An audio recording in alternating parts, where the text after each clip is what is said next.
In this video, we are going to discuss assisting patients with their prescribed albuterol via metered dose inhaler or small volume nebulizer. Some EMS agencies may have received authorization from OEMS to carry and administer albuterol on their BLS units. If you are a member of such an organization, be sure to follow your protocols and standing orders. In this video, we will only be discussing assisting with albuterol administration, meaning it has been prescribed for and supplied by the patient.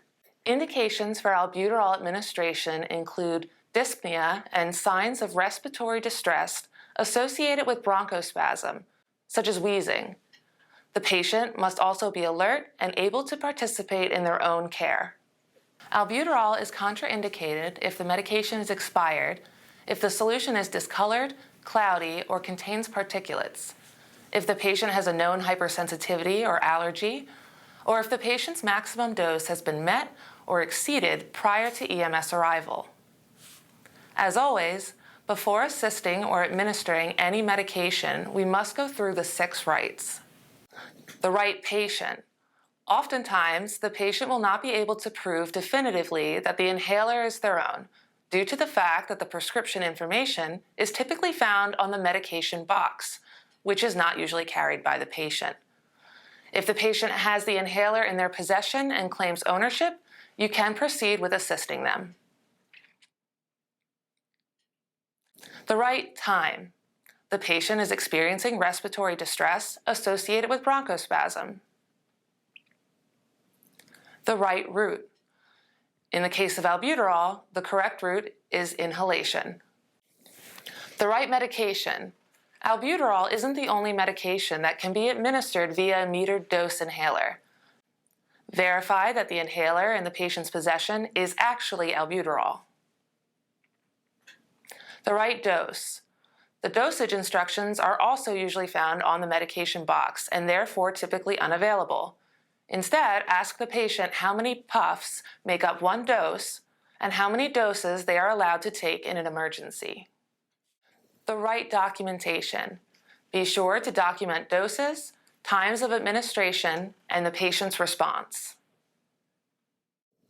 The metered dose inhaler. After applying the 6 rights and obtaining a full set of baseline vitals, it is time to assist your patient with their metered dose inhaler. So you're allowed to take one more puff from your inhaler.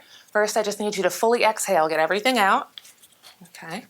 Now I need you to take your inhaler, wrap your lips around it tightly, make a good seal, and then start to breathe in. And as you breathe in, push down. Good. Now I need you to hold that as long as comfortably possible, okay? Don't strain yourself. Immediately reapply the supplemental oxygen delivery device and oxygenate the patient for 30 to 60 seconds in between puffs. Continue with this until the patient has completed the number of puffs that comprise one full dose. After 5 minutes, if indicated, you can administer another full dose, unless the administration of that dose would exceed the maximum dose prescribed. Remember to obtain a full set of vitals between administration of doses, paying particular attention to lung sounds and the patient's level of respiratory distress. So you're allowed to take one more puff from your inhaler. First thing I need you to do is fully exhale, get everything out. Okay. Now take your inhaler. I need you to make a tight seal around your inhaler with your mouth. And as you start to breathe in, push down for me. Okay. And now I want you to hold that as long as comfortably possible. I can take that back. If the patient has a spacer, make every attempt to utilize it, especially for pediatric patients.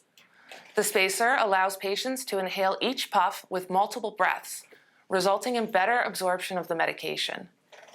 In order to assist a patient with a small volume nebulizer treatment, the patient must be prescribed and provide their own albuterol solution.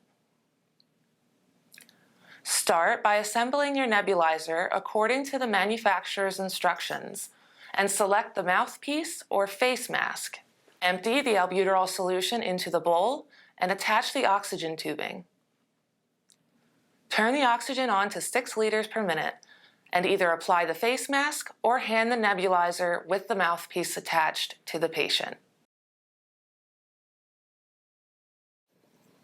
At 6 liters per minute, the treatment should last approximately 10 minutes.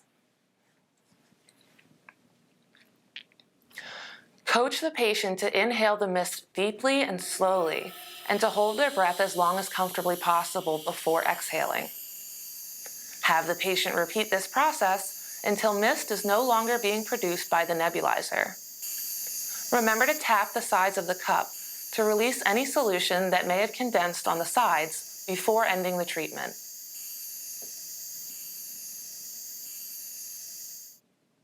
After the treatment is complete, place the patient back on their original supplemental oxygen delivery device. You can increase the patient's oxygen saturation during their nebulizer treatment by applying a nasal cannula at 6 liters per minute. You will need a second oxygen source to accomplish this, but it will raise the percentage of oxygen being delivered to the patient to approximately 44%.